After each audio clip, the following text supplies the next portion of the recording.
গাজায় ইসরায়েলি হামলায় নিহত আল জাজিরার সাংবাদিক আনাস আল শরীফ মারা যাওয়ার আগে একটি মর্মস্পর্শী চিঠি লিখেছেন। তা তার বন্ধুর মাধ্যমে সামাজিক যোগাযোগ মাধ্যমে প্রকাশ পেয়েছে।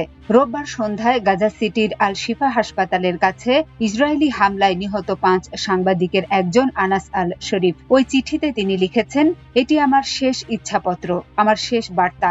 যদি আমার এই শব্দগুলো আপনাদের কাছে পৌঁছে, তবে জেনে নিন ইসরায়েল আমাকে হত্যা করতে এবং আমার কণ্ঠস্বর স্তব্ধ করতে সফল হয়েছে।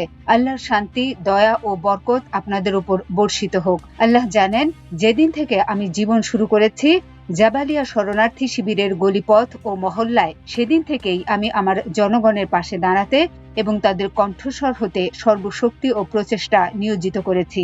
28 বছর বয়সী এই সাংবাদিক আশা করেছিলেন দখলকৃত আশকেলন শহরে নিজের পরিবারে ফিরে যাবেন, কিন্তু তিনি লিখেছেন, আল্লাহর ইচ্ছাই চূড়ান্ত, তার হুকুমই শেষ কথা। তিনি আরও লিখেছেন, আমি জীবনের প্রতিটি খুঁটিনাটি ব্যথা অনুভব করেছি, বারবার ক্ষতি ও শোকের স্বাদ পেয়েছি, তবুও আমি সত্যকে বিকৃত বা গোপন না করে তুলে ধরতে কখনো দ্বিধা করিনি।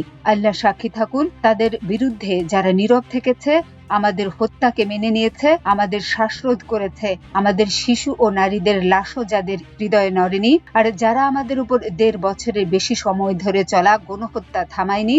চিঠিতে আনাস আল শরীফ গাজার মানুষকে পরামর্শ দেন, বলেন, সীমাবদ্ধতা যেন আমাদের চুপ করাতে না পারে, সীমানা যেন আপনাদেরকে আটকাতে না পারে। দেশের মুক্তি ও জনগণের স্বাধীনতার সেতু হয়ে উঠুন, যাতে মর্যাদা ও স্বাধীনতার সূর্য আমাদের দখলকৃত মাতৃভূমিতে উদিত হয়। তিনি অনুরোধ করেন তার পরিবার, বিশেষ করে ছোট মেয়ে, ছেলে, স্ত্রী ও মায়ের যত্ন নিতে, যাদের বড় হতে তিনি দেখার সুযোগ পাননি। তিনি লিখেছেন, যদি আমি মারা যাই, তবে আমি আমার নীতিতে অটল থেকে মৃত্যুবরণ করব।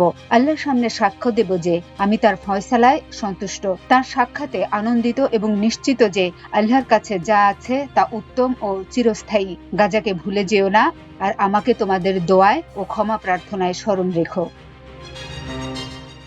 মাল্টিমিডিয়া ডেস্ক, আমার দেশ।